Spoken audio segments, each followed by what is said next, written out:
Hi guys, today I'm going to do another hotel review. We are at the I think it's called the Me by Melia in London, but I'll leave all the information below. And we are in the, is it the something urban? What is the suite called, Lee? The Urban Energy. Yeah, I think it's like the Energy suite, but it's like an urban view. So anyway, and this is the door. And we have a bit of a situation here, but I'll talk about that in a second. And then this is kind of what you see when you first come in. So here's the frosted doors that lead to the bathroom that slide, which I think is kind of a nice luxury kind of touch. And the bathroom is amazing for kind of a London hotel because they can be really small. You have the separate toilet, 2 basins and a shower that is absolutely awesome. It's got a rainfall head, and then it's also got kind of a massager attachment as well. Oh, I'm actually going to leave things. Let me just make sure I don't leave anything in the bathroom. And all really easy to operate. Then across here, you've got a box that's got bits and pieces in it. I'm not entirely sure if something's missing there or if it's just one of the things that they've already put in the shower for us. But there's mouthwash, body milk, which I assume is some kind of like lotion, and then nothing. And then here, there are other bits and pieces you may have forgotten. Toothbrush and toothpaste. I think this is a beauty kit. Yeah, a beauty kit, which has got kind of like cotton buds and stuff like that in there. Underneath, there's this big box. It's got more things. Feminine kit, shaving kit, room kit. I actually don't know what's in there. Oh, that must be what this was in. So, I don't know, some kind of cloth or flannel or something. And a sewing kit in there. And then there's also a hairdryer. There's towels under there. There were 2 dressing gowns, but we've already used those, so they were all folded up nicely under there, but they're not anymore. And that is the bathroom. So moving across, this is the closet, which again has a sliding door. Ooh, and an automatic light. Sliding door. I really like the sliding door feature. It kind of gives you the illusion of space, but everything feels really slick and smooth. To the closet, then you've got some drawers down here. There were slippers in here, but again, we used them.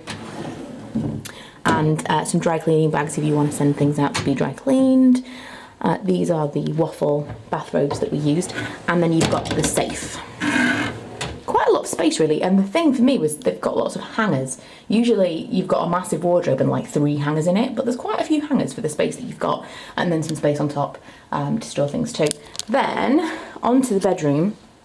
The bed is absolutely huge, kind of the bed that you don't know someone else is in it. It was absolutely massive and very, very comfortable. The pillows are amazing. I saw another review and someone mentioned that you could buy the pillows, which I would be very interested in, but I'm sure they're astronomical. Then you've got 2 bedside lights, which we didn't know how to actually operate these, so I'm going to tell you, because I ended up switching mine off at the wall because I had no idea how to do it, but it was on the end there, like on a dimmer situation, had no idea. The bedside tables are pretty minimal. Then you've got a desk. On the desk you've got all of your menus and stuff, like your room service things and other information you might need, as well as some magazines. And there's a bottle of water a day, I believe, that you get for free. What else? Oh, on this side of the bed there's also this panel, which I actually haven't had a play with yet. Let's see. It's all air conditioning and lighting kind of set from here. So the lighting has an option, lots of different things. You can kind of control all the lighting in the room from here, but the lighting has an option of a sexy lighting, which works better in the dark, but puts a pink glow into the room. Now when it is nighttime, it kind of, all of the lights in the room dim, not go off completely, but they all dim, and then there's this pink glow around this unit, around the TV, and the whole room is pink. It is very, very cool. And you can make that colour whatever you want. You can have kind of blue, green, whatever. But the sexy button is very, very cool. They're kind of going for a sexy vibe with this hotel, I think. Then all of this unit is all this kind of gloss black with the TV set into it. But this particular one is the minibar. So you've got all your glasses and things that you can use up there. Again, the water, I'm pretty sure is free. But everything else is kind of chargeable, apart from the tea and coffee, which is this Nespresso machine, which we didn't use because we've kind of had an issue, I'll mention in a second, but we were going to use, but we've kind of run out of time. But they've got kind of tea and coffee stuff in here, and then in the fridge, which is the mini bar down there, you've also got some little milk sachets. You've got loads and loads of things. One of those things that if you wanted to stay here for the night and kind of treat yourself and not leave the room, plenty of stuff that you can get from room service. There are 3 different restaurants you can order from, and there's like more than you could possibly want in the way of a minibar. And then in here you've got all of your chilled stuff. Back here you've got the full price list of everything, telling you how much everything is, and everything is obviously super expensive. Now, in fairness, given London's prices, I think that it's actually pretty reasonable. I think it's like £6 for a bottle of beer or something, which is not a mile away from how much it would be in a bar. So I don't think, you know, as room service goes, it's that expensive. But we didn't partake.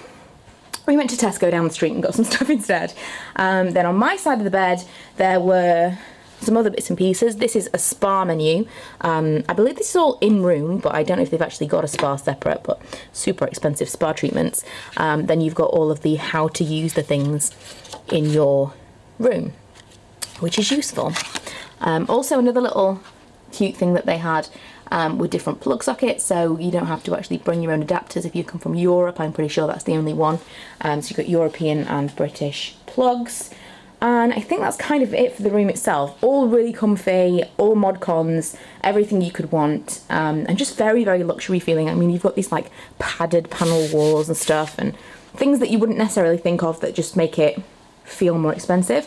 Now, here's where we had a bit of an issue. The balcony, which is something in certain rooms but not in all. I don't know if it's open at this point. Oh, it is. It's really, really nice, and you get a nice view, and at night time it's gorgeous. But we got stuck out here, which is not great. We kind of woke up, we were wearing our bathrobes, came outside for some fresh air, turned around to come back in, and we were stuck. So that wasn't excellent. We had to attract the attention of our neighbour, which was tricky. I almost was going to kind of try and climb over there, but I decided it was too dangerous. But it was one of those situations where you thought, I don't know how long I'm going to be here. It could be forever, because we didn't know when someone was going to notice we weren't there. So we kind of had to try and attract the attention of our neighbour, who got the hotel staff to come and let us out. But it was a few hours before we managed to get back into the room, and it was pretty cold. So that wasn't a great thing. Somehow the door managed to lock itself after we came outside. So that's kind of the only negative that I would say about the room itself. And it, you know, I don't know whether it's a user error situation, but we unlocked the door, we came out onto the balcony, and we couldn't get back inside. So that wasn't great. And thinking about it, had we done it last night when it was cold, well, actually no, it wasn't so cold, it was kind of muggy, but it was a little bit rainy. And had we not been able to attract anyone's attention, we could still have been out there this morning. So that's kind of a bit of a design flaw, I think, that the door can lock itself. Not great. However, these rooms aren't all with balconies. You can definitely get cheaper rooms without them, and if I said again, I would definitely go without the balcony, because it didn't make our stay more enjoyable. But that is the room. Really, really nice. If you can get a good deal, which we did, we got kind of like 30% off, I think, then I would recommend it if you're looking for a luxury stay in a London hotel. But I'll leave all of the information below, and I will leave you with some footage of the lobby and stuff, because that is like super swish, and it kind of makes the whole thing, the whole hotel just seems really, really fancy. And the rooms themselves are really nice, but it's kind of the setting of the rooms and the hotel itself, which is kind of what you're paying for, I think.